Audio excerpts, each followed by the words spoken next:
주님께서 여러분과 함께 또한 사제의 영과 함께 마테오가 전한 거룩한 복음입니다.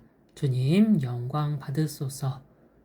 그때 예수님께서 제자들에게 말씀하셨다. 너희는 씨 뿌리는 사람의 비유를 새겨 들어라. 누구든지 하늘나라에 관한 말을 듣고 깨닫지 못하면 악한 자가 와서 그 마음에 뿌려진 것을 빼앗아 간다. 길에 뿌려진 씨는 바로 그러한 사람이다. 돌밭에 뿌려진 씨는 이러한 사람이다. 그는 말씀을 들으면 곧 기쁘게 받는다. 그러나 그 사람 안에 뿌리가 없어서 오래가지 못한다. 그래서 말씀 때문에 환난이나 박해가 일어나면 그는 곧 걸려 넘어지고 만다. 가시덤불 속에 뿌려진 씨는 이러한 사람이다. 그는 말씀을 듣기는 하지만 세상 걱정과 재물의 유혹이 그 말씀의 숨을 막아버려 열매를 맺지 못한다. 좋은 땅에 뿌려진 씨는 이러한 사람이다. 그는 말씀을 듣고 깨닫는다. 그런 사람은 열매를 맺는데 어떤 사람은 100배, 어떤 사람은 60배, 어떤 사람은 30배를 낸다. 주님의 말씀입니다. 그리스도님 찬미합니다. 참 예수님, 제가 전에 있던 본당 마당에는 큰 감나무가 하나 있었습니다. 그래서 가을이 되면 그 나무에는 감이 주렁주렁 매달리곤 했죠. 본당에선 그 감을 따 어르신들에게 하나씩 나눠주곤 했는데요. 그런데 나무에 매달린 모든 감을 딸 수는 없었습니다. 왜냐하면 나무가 너무 높았거든요. 어찌나 높은지 긴 장대로도 닿지 않았죠. 그래서 아깝지만 나무 위쪽의 감은 그대로 내버려 두었습니다. 그렇게 내버려 둔 감은 어떻게 되었을까요? 새가 날아와 쪼아 먹었죠. 그래서 미사를 마치고 마당에 나오면 감을 맛나게 쪼아 먹는 새들을 심심치 않게 보곤 했습니다. 주님께서 내 마음에 뿌린 말씀도 이 감과 같습니다. 나무가 맺은 감을 잘 따서 보관하지 않으면 새가 날아와 쪼아먹는 것처럼 주님께서 내게 주신 말씀을 잘 품지 않으면 사탄이 찾아와 빼앗아 가거든요. 장차 하느님 나라로, 다시 말해 구원으로 자라날 귀한 말씀을 빼앗기고 마는 거죠. 오늘 예수님께서는 씨 뿌리는 사람의 비유를 제자들에게 설명해 주시는데요. 비유에서 씨 뿌리는 사람은 주님이시고 그 주님이 뿌리는 씨앗은 당신 말씀이시며 그 씨앗이 뿌려지는 땅은 나의 마음입니다.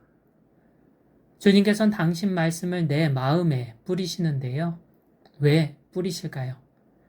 탈출기 3장 7절이 전하듯 주님께서는 내가 겪는 고난을 똑똑히 보았고 내가 고난으로 울부짖는 소리를 들으셨기 때문입니다. 즉 주님께서는 고통받는 나를 구하기 위해 당신 말씀을 뿌리시죠. 주님 말씀이 자라나 맺는 열매가 바로 하느님 나라이자 구원이거든요. 우리는 구원이 완제품의 형태로 주어질 거라고 기대하는데요. 실제 구원은 완제품이 아니라 씨앗의 형태로 주어집니다. 주님께서 나를 구하기 위해 구원의 씨앗인 말씀을 뿌리신 거죠. 그렇게 뿌려진 말씀을 내 마음에 품는 방법이 바로 기도인데 내가 기도하면 말씀은 싹이 더 자라나고 그렇게 자라 맺는 열매가 바로 하느님 나라이자 구원인 거죠. 그래서 어느 교부는 이렇게 말합니다.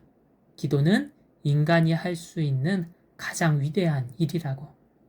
왜냐하면 기도를 통해 내 구원이 이루어지니까요. 주님께서 우리 인간을 사랑하시어 누구에게나 똑같이 구원의 씨앗을 뿌리십니다. 그런데 그렇게 뿌려진 씨앗이 모두 열매 맺는 것은 아니죠. 씨앗을 빼앗아 가려고 호시탐탐 기회를 노리는 존재가 있거든요. 예수님께서 말씀하십니다. 악한 자가 와서 그 마음에 뿌려진 것을 빼앗아 간다. 여기서 악한 자는 사탄, 악마, 악한 영, 더러운 영 등으로 불리는 존재인데요.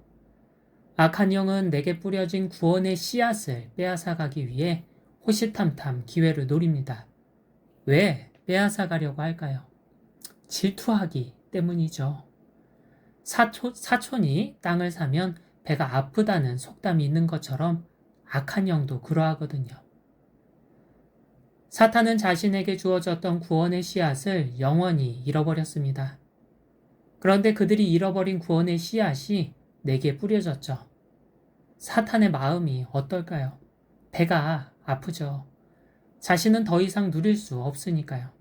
그래서 빼앗아 가려고 합니다. 나도 자신들처럼 구원을 누리지 못하도록. 때때로 내 삶이 지옥처럼 여겨질 때가 있습니다. 너무 고통스러운 거죠.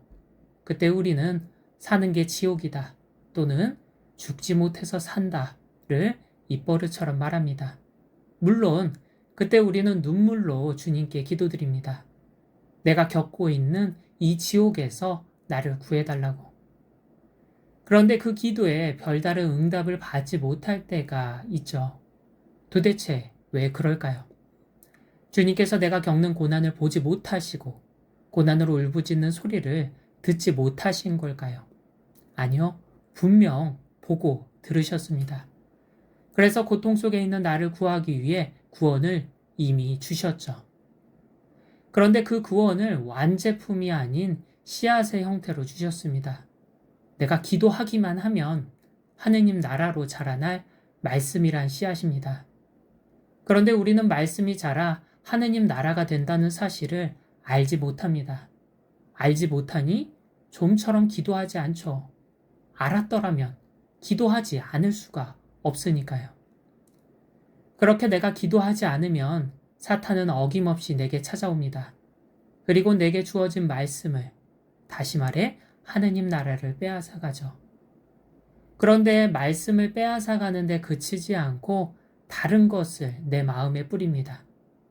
바로 악한 생각이란 씨앗을 내 마음에 뿌리죠. 그렇게 악한 생각이 내 마음에 뿌려지면 우리는 내게 상처 준 누군가를 떠올리고 내가 두려워하는 어떤 상황을 곱씹으며 내가 슬퍼하는 일을 꼬리 물며 회상합니다. 생각을 곱씹고 또 곱씹는 거죠. 그렇게 내가 악한 생각을 품으면 내 마음에 가시덤불이 가득 자라납니다. 가시덤불이 자라면 어떨까요? 아프고 고통스럽죠. 가시가 내 마음을 찌르거든요. 아시다시피 기도는 주님이 주신 말씀을 곱씹는 것입니다. 그렇게 말씀을 곱씹었을 때 그 말씀이 자라나 하느님 나라가 되거든요. 그렇다면 기도의 반대는 무엇일까요? 사탄이 불어넣는 악한 생각을 곱씹는 것이죠. 내가 생각을 곱씹었을 때 그 생각이 자라나 지옥이 됩니다. 사실 우리에게는 선택지가 두 가지밖에 없습니다. 기도하며 말씀을 품어 하느님 나라가 자라나게 할 것인가? 아니면 악한 생각을 품어 지옥이 자라나게 할 것인가? 내가 말씀을 품지 않으면 자동으로 악한 생각을 품게 되거든요. 그러니 만일 내 삶이 지옥과 같다면 확인해 보면 좋겠습니다.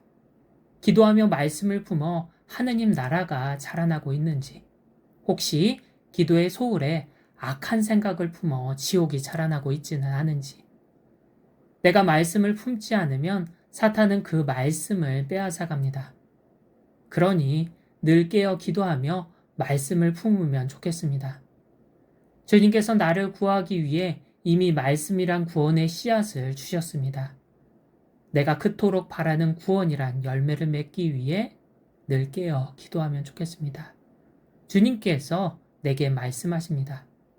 악한 자가 와서 그 마음에 뿌려진 것을 빼앗아 간다. 아멘.